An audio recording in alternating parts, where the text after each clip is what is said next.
Hola a todos, soy Mónica Hacha, dietista, nutricionista y tecnóloga de los alimentos. En el vídeo de hoy os voy a hablar de los alimentos que contienen más cantidad de fibra. Igual alguno os sorprende.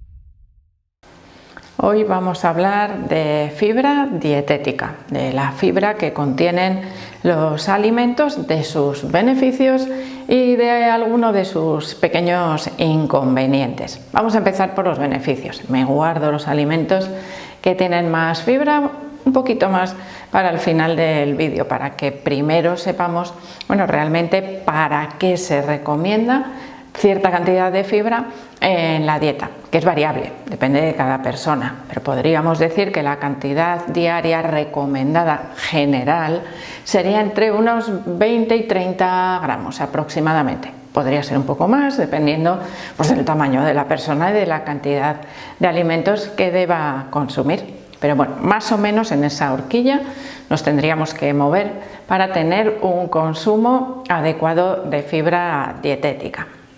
Antiguamente se pensaba que solo existía un tipo de fibra, o mejor dicho, todo se englobaba dentro de la misma palabra, esa fibra que contienen los alimentos de origen vegetal.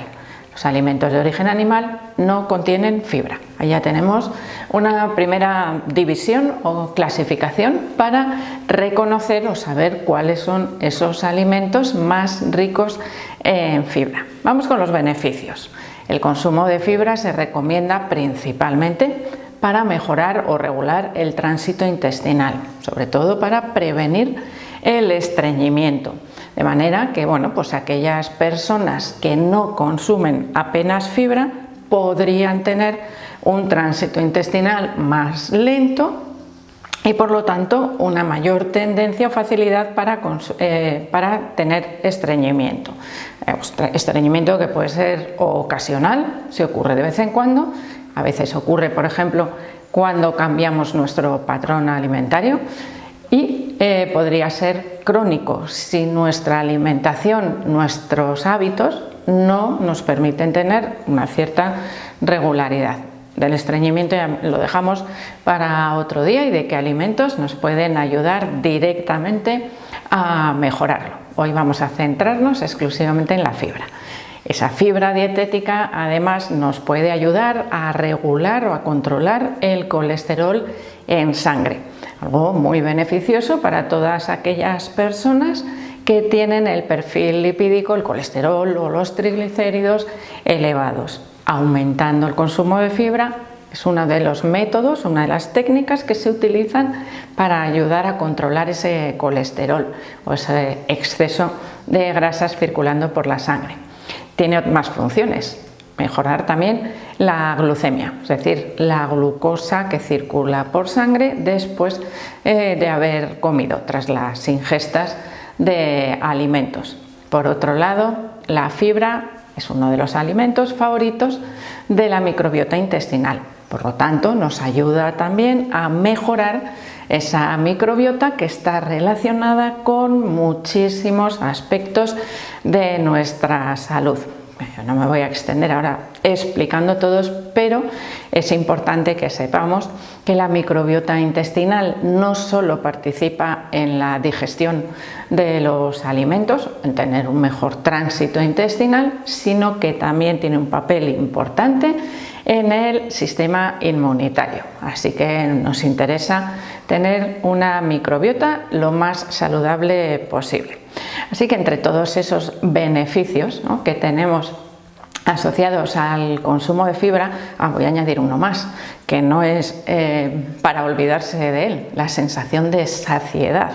Hay muchas personas que les puede ayudar a controlar o a regular las raciones de los alimentos que consumen, porque la sensación de llenarse cuando comemos es mejor que si consumimos otro tipo de alimentos. Así que la fibra también ayuda a sentirse saciado durante más tiempo.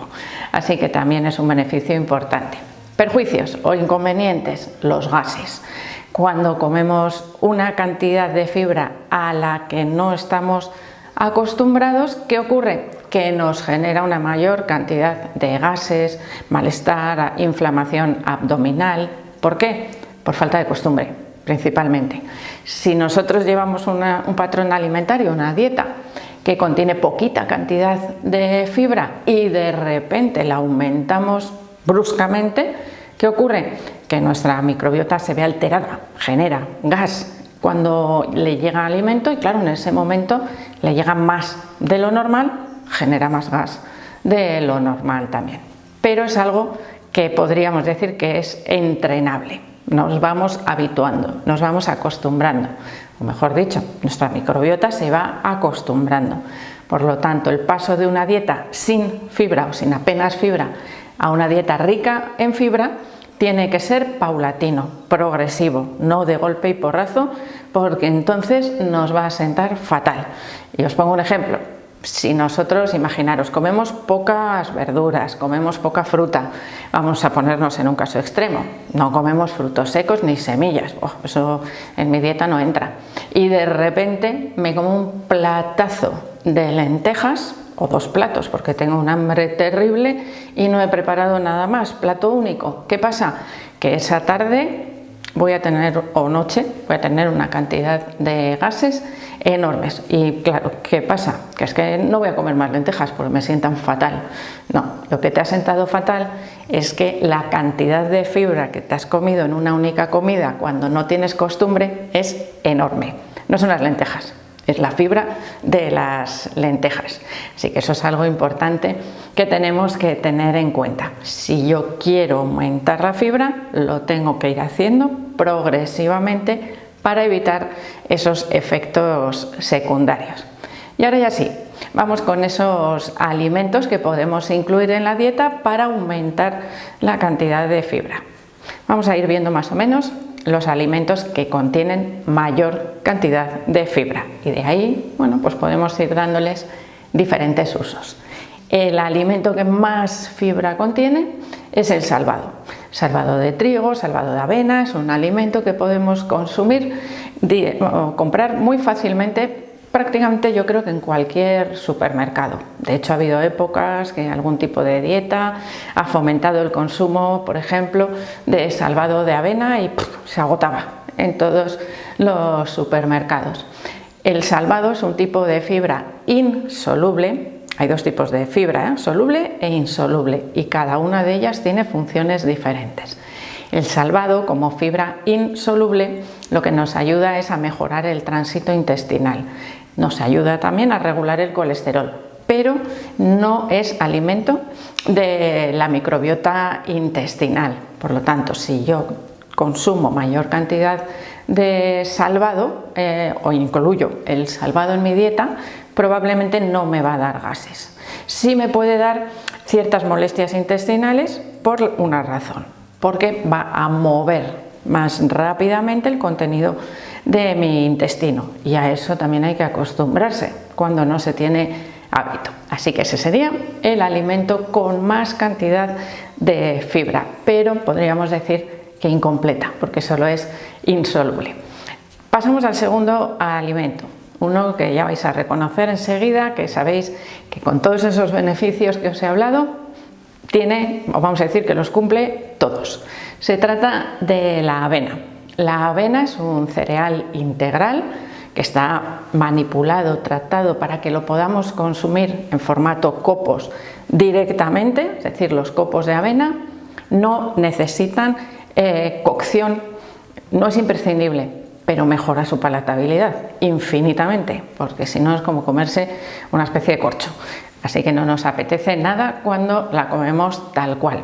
Además, como tiene un alto contenido en fibra soluble, tiene una tendencia a absorber agua. Por eso, si nos metemos unos copos de avena tal cual en la boca, es como que nos secan la boca automáticamente, pues están absorbiendo toda esa saliva que tenemos en la boca y nos va a costar mucho tragarlos tal cual por esa capacidad que tiene de absorber todo el líquido que está a su alrededor. Por lo tanto, mejor la preparamos pues con algún líquido, leche, agua, zumo, yogur, con lo que a vosotros más os guste, para que nos resulte mucho más agradable a la hora de consumirla. Pero ahí tendríamos un alimento completísimo con ambos tipos de fibra. En siguiente lugar, las semillas. Las semillas son un alimento que poca gente, o podríamos decir cada vez es más frecuente, pero todavía como que cuesta un poquito incluir en la dieta. Semillas de lino, de chía, de sésamo, por ejemplo. Tendríamos también las pipas de calabaza y las pipas de girasol como las semillas más habituales. Las pipas escasean un poquito más en fibra insoluble porque la cascarita se pela, no es comestible. Salvo las pipas de calabaza, que ya sé yo que a veces cuesta tanto pelarlas que clonk, nos las comemos con cáscara y todo, o al menos algunos trozos. Pero las de girasol no, las quitamos, pues son muy duras y pueden ser incluso peligrosas si las tragamos. Semillas de chía, lino y sésamo nos las comemos con cascarita, con lo cual estamos aprovechando tanto su fibra soluble como insoluble, porque son muy ricas en ambas. Poner a remojo las semillas de chía, y ¿qué es lo que pasa? Que se recubren de un mucílago, de una especie de gelatina. Esa sería la fibra soluble, parte de la fibra soluble de esas semillas. En cuarto lugar tendríamos las legumbres, que al igual que las semillas podríamos decir que son una especie de semillas también, pero bueno, pues que como vienen recubiertas por una vaina, su clasificación botánica es diferente y por lo tanto tenemos las legumbres. Esas legumbres son también de los alimentos más ricos en ambos tipos de fibra, en las dos. Y a continuación tendríamos, vamos a hacer un saco gigante, frutas y verduras, que siempre nos dicen, si quieres aumentar la fibra, aumenta el consumo de frutas y verduras. Podríamos decir que sí, que es verdad, que si nosotros aumentamos el consumo de frutas y verduras, aumentamos automáticamente el consumo de fibra, con una variedad enorme, porque el resto ya habéis visto que bueno, la variedad no, es el alimento que es, y punto, y tiene su forma de consumirlo. Tiene una ventaja también la fibra de las frutas y verduras, y es que vienen acompañadas ya en sí mismas, en el propio alimento, de gran cantidad de agua en su composición, cosa que los otros alimentos no contienen. Y aquí tenemos un consejo importante: si aumentamos el consumo de fibra, también tenemos que aumentar el consumo de líquido, porque si no, esa fibra va a ejercer el efecto contrario a nivel digestivo, nos va a estreñir, nos va a dificultar el tránsito intestinal y se va a ir quedando con el agua de nuestro cuerpo de otra manera, nos va a escasear. Así que es muy importante aumentar también el consumo de líquido, y ahí frutas y verduras nos combinan ambos ingredientes o ambos componentes, tanto la fibra soluble e insoluble como el agua.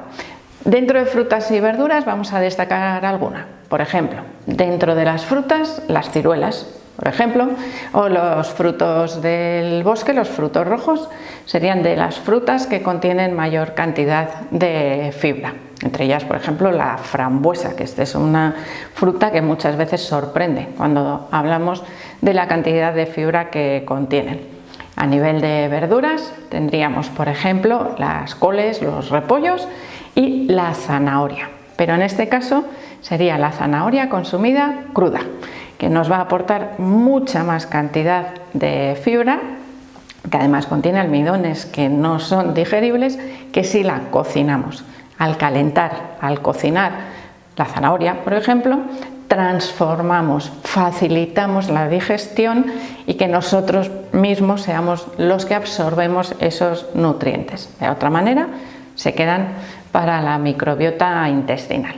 Así que espero que el vídeo os haya gustado, que os haya resultado interesante y que os deis cuenta de la importancia que tiene un suficiente consumo de fibra en vuestra dieta.